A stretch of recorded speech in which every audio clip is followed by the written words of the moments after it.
हमने देखा था बयानिए भी तब्दील हो जाते हैं, हर चीज़ तब्दील हो जाती है, लेकिन यहाँ पे जैसे हवाला दिया आजम साहब ने कहा कि बिलावल भुट्टो जरदारी जो थे उन्होंने कहा था, उन्होंने ये भी कहा था कि इलेक्शन ऑन टाइम होने चाहिए, जबकि जरदारी साहब ये चाह रहे थे कि कोई बात नहीं थोड़ी सी ताखीर भी हो जाए।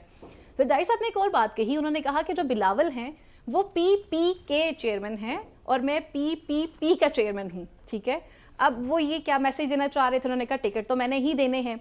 तो जब हम इस सारे सिनेरियो को डिस्कस कर रहे हैं तो फिर हम देखते हैं मोहतरमा के दौर में जो लोग जुल्फ़िकार अली भुट्टो साहब के साथ होते थे वो हमें मोहतरमा की कैबिनेट में नज़र नहीं आए, और जब मोहतरमा की कैबिनेट ख़त्म हुई, जब वो शहीद होगी, तो फिर उनकी कैबिनेट के लोग हमें जरदारी साहब के साथ नज़र नहीं आए हैं। तो इसका मतलब है फिर बिलावल साहब भी ये इख्तियार अपने पास रखते हैं। तो क्या कहेंगे आप इस हवाले से? देखिए, ये जो मसला है ना, ये उसी इख्तियार का जिसकी तरफ आप रेफर कर रही हैं। बिलावल साहब ने न सिर्फ ये बताया कि बाप बाप होता है, उन्होंने साथ ये भी बताया कि ये जो आइंदा इलेक्शन आ रहे हैं इसके अंदर टिकट मैं दूंगा और पार्टी की जो होल्ड करता हूं वो मैं ही करता हूं। इससे पैगाम देना था उन लोगों को जो बिलावल साहब को ये जो जिस रविश पे बिलावल साहब चल रहे थे उस पर उकसा रहे थे। ये एक बज़ाहिर बात है। होता यह है कि पार्टियों के अंदर जब कोई लीडर बात करता है तो बहुत सारे लोग उसको टो करते हैं। ये टो की एक टर्म जो है ना, इसका मतलब ये होता है कि आप जो लीडर कह रहा है उसकी हाँ में हाँ मिलाएं, और जो हाँ में हाँ मिलाते हैं वही इनाम कराम पाते हैं, वही सीटें पाते हैं, वही वजारतें पाते हैं, वही सारा कुछ करते हैं। अब मामला ये था एक बात मैं आपको और बता दूं, ये जरा मुश्किल हो जाएगी इस मौके पे जब मैं ये बात कहूंगा ना, जरूर कि जब मकसद पूरा हो जाए तो फिर जरा सैर सपाटे के लिए दुबई जाने का फायदा भी तो होता है। अब जो बिलावल साहब ने इतनी मेहनत की थी, अगर वो मकसद पूरा हो गया और जरदारी साहब ने उस मकसद के पूरा हो जाने के बाद इंटरव्यू की सूरत में उस पर आके मोहर सब्त कर दी, तो फिर पार्टी तो बनती है ना।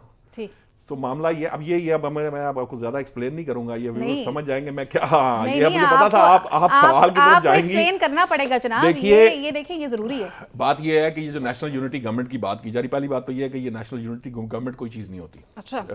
मेरी नजर के अंदर, मेरी पॉलिटिकल साइंस में भी मुझे इस तरह की कोई चीज नजर नहीं आती। एक जमाना था कौमी हुकूमत की बात की जाती थी।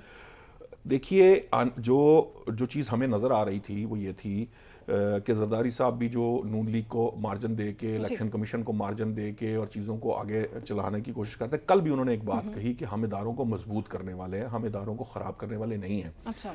हमने को पहले आखिरी इलेक्शन तो लड़ना नहीं है, आइंदा भी लड़ती रहेगी, बिलावल की बारी फिर आ जाएगी, कोई बात नहीं।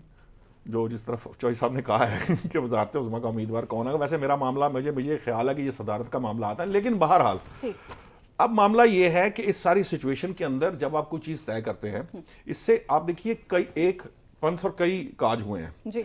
जिस तरह नून लीग को भी सेटिस्फाई कर दिया गया है, फिर आगे के मामलात भी तय हो गए हैं, फिर ये कि बिलावल साहब जो अट्रैक्ट करना चाह रहे थे यूथ वोटर को, वो अपनी सी कोशिश पूरी उन्होंने की है और उसका कोई ना कोई शायद उनको उसका फायदा भी मिले।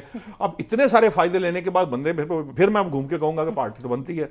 हुआ ये है कि जब वो टो करने वाली बात जहां से मैंने शुरू की थी, हुआ ये है कि जब बिलावल साहब ने ये बात शुरू की है ना, तो चूंकि उन्होंने एक लफ्ज पकड़ लिया, जैसे उन्होंने एक जमाने के अंदर सिलेक्टेड गवर्नमेंट का लफ्ज पकड़ लिया था और वो उसको ड्रम बीट करते थे, इसी तरह उन्होंने बाबों का लफ्ज पकड़ लिया, तो वो जो पार्टी के बाबे हैं उनको बुरा लग गया जी। अब ये जिस फरतुल्लाह बाबर साहब की वो मिसाल दे रहे हैं ना, एक्चुअली फरतुल्लाह बाबर साहब के रेजिग्नेशन से ही ये मामला ज्यादा तूल पकड़ गया। अच्छा।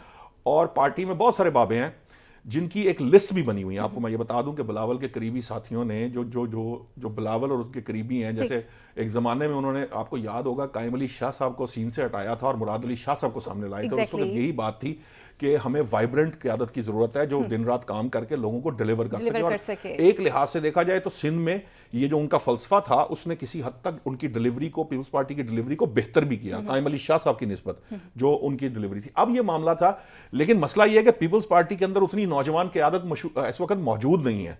पीपल्स पार्टी एक पुरानी जमात है और उसके अंदर अब पहले ही जो बाबे काफी सारे तो छोड़ चुके हैं, लेकिन बहुत सारे बाबे जो हैं वो अभी भी कायम दायम है, ना सिर्फ कायम दायम है, वो इस चीज का बुरा भी बना गए हैं। और बुरा बनाने के लिए भी उन तक ये इत्तला भी आई है, उन तक ये इत्तला भी आई है कि बिलावल के कुछ साथी, ये बात पहले भी एक दफा हुई थी, मैं उसका भी आपको रेफरेंस देता हूँ, ये लड़ाई पहले भी हुई है एक दफा, तो वो जो बाबों की लिस्ट है ना उस पे बाबे बहुत सीख पाते हैं। और मसला ये है कि जरदारी साहब जो हैं वो सियासत करते हैं अपने उन लोगों की बिहाफ पे जिनके जरिए वो अपने जो पॉलिटिकल जिसे कहते हैं अलाइनमेंट्स उनको कंट्रोल कर सके। कायम अली शाह की जो साहबजादी है ना नफीसा शाह, उन्होंने भी इस पे काफी रिएक्शन किया है। हाँ जी, नफीसा शाह ने भी बोले हैं कि तजर्बा बहुत जरूरी होता है, ये ठीक बात है। और बिलावल साहब को ये जो बात की जा रही है कि तजर्बे की मार पड़ी है या वो है, लेकिन देखिए बिलावल भुट्टो का जो मकसद था, इस सारी सियासत का जो मकसद था, वो यही था कि इस वक्त जो सिचुएशन आपके सामने थी उसमें आइंदा इलेक्शंस में अपने मामलात को तय करना,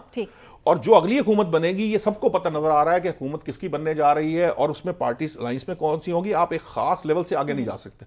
एक और बात बता देता हूं जिसमें फिर आप मेरे से सवाल शुरू करेंगी, वो ये है कि बाज़ मुख्तदर हलकों की जानिब से भी ये कहा गया है कि आप बराए मेहरबानी सियासत भी करें, एक दूसरे की मुखालफत भी करें, लेकिन आप वो लाइंस क्रॉस ना करें जो पहले क्रॉस होने की वजह से मुल्क को बहुत सारी सियासत। अच्छा, इसकी एक और बात बता दूं, इसके साथ एक और बात बता दूं, क्योंकि जो आपका आइंदा इलेक्शन है अगर उसको मुतनाज़ा बनाया गया तो आप ये याद रखिए कि जो IMF की किस्त आनी है वो इलेक्टेड गवर्नमेंट को मिलनी है, और वो उसी सूरत में मिलेगी कि आपके ये मामलात एक खास हद से ज्यादा ना बढ़े, वरना आपके लिए मुश्किलात पैदा हो जाएंगी।